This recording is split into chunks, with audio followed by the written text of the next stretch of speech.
Okay, so before you watch this video on the Poison Spider flares install and review, this is the review part, I guess. Holy crap, these things were such a bugger to put on this Jeep.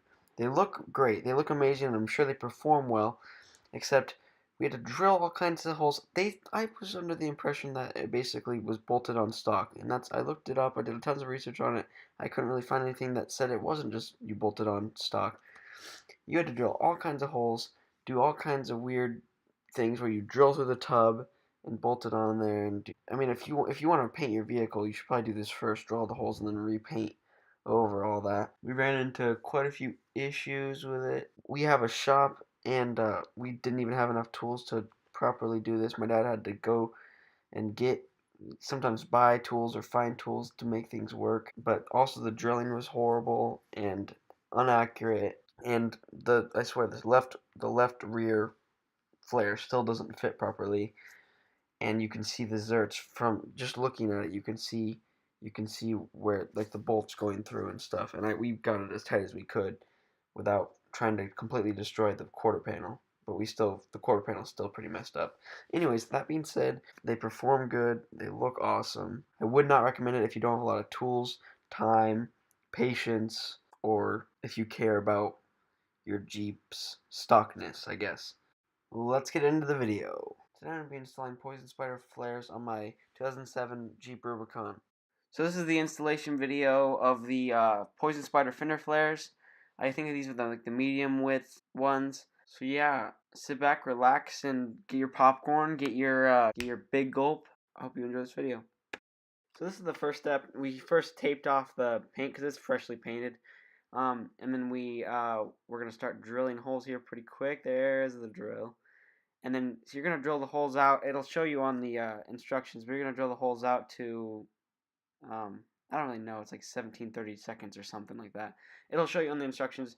And this was a killer because we had just freshly painted the Jeep. And we had to just drill right in there. Look at it go, just drilling away. Both sides, just the rear though. You don't have to do any drill. Well, you have to do drilling in the front too. It's just a cringy process. There's some foam from the inside of the tub. And he's seeing if the zerts fit in the holes. Still with the drill. There's primer. We used primer weld just to make it so it wouldn't rust over time. So here's the instructions and some of the hardware that we use. And there's the flares themselves right there. So now he's putting zerts in. So basically he puts the zert in the hole, then torques on it with a wrench on the behind it. Okay, so here's an animation of how the nut zert works.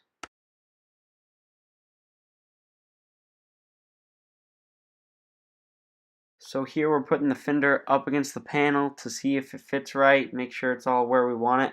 We'll put some starter bolts in there and then get to work on marking for other things, like other brackets and stuff like that. So here we're making little Sharpie marks where we want the holes to be drilled for more securing pieces like this here. These are all mounted to the subframe, these little pieces here.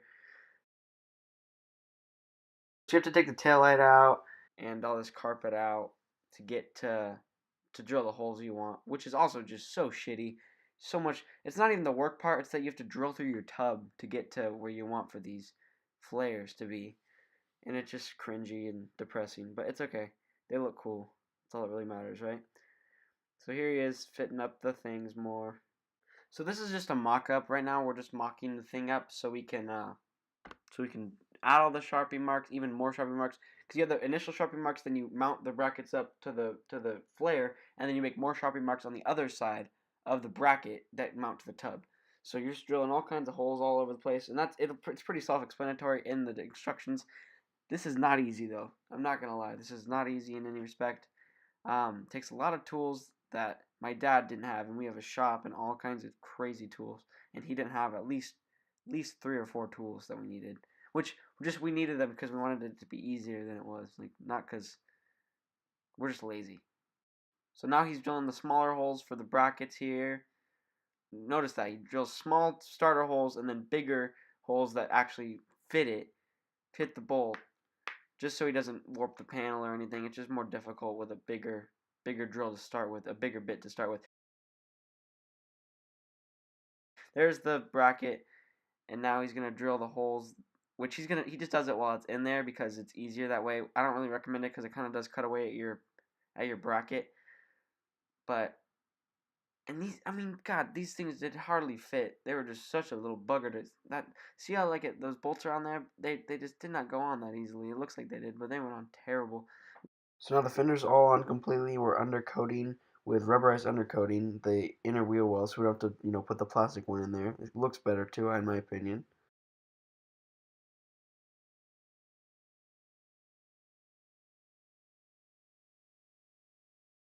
So you are supplied with all the hardware here and the instructions for these installs. It's pretty simple. Okay, so this is the front. You just put those little clips on there, and then you hit it up in there like so. You just hit it pretty good, and then you straighten out this where you want them at with a screwdriver. So then you put the flare up in there to mock it up. Just put it up there and mark your holes with a sharpie like you did in the back, and then drill starter holes with a small bit like so. Then use a bigger drill bit to get the actual size of like the bolt that goes in there. So I pull that bracketry out of the top of the fender out, and I have to hit it back in now and reline it back up so it'll fit. Here's that other bracket. You put the little bolts through there just to line it up so it can attach to the subframe on the other side there, you see. This one doesn't fit, so I'm going to have to drill it out more. Okay, so now that I got to drill out more, you see these two holes marked with black Sharpie right there and there?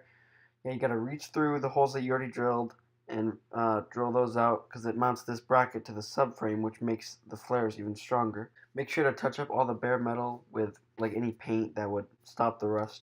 So you get these rubber grommet things that go in between the fender and your sheet metal to use those like an insulator so it's like rattle or whatever. A good way to set these up on the panel is to use the tape in between each hole so you can stretch it to the perfect length so it fits in the holes. Make sure to remove the tape before you tighten down the fender because the tape gets stuck in there, so get it out before you tighten it down. So here that is putting in the final bolts in the fender flare after it's all done mocked up and the rubber's all in there. And there it is without the wheel well, the plastic wheel well. We'll get that in a minute.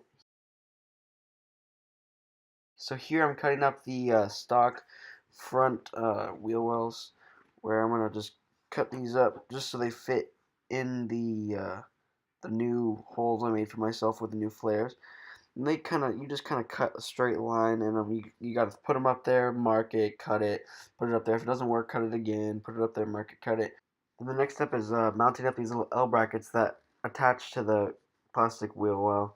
Once you get it on there, you have to drill holes in the wheel well and bolt it, just like anything else, with these put clips on the little L brackets, and then the bolt goes through the fender into the L bracket for support.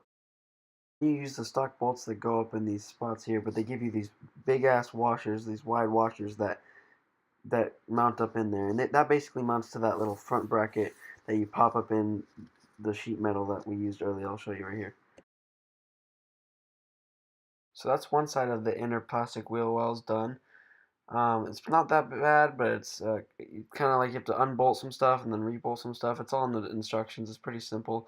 This side's not done yet, and bam.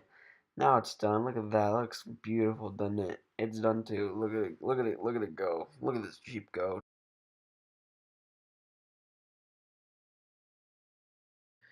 I'm gonna go to bed. Thank you so much for watching. Make sure to like and subscribe and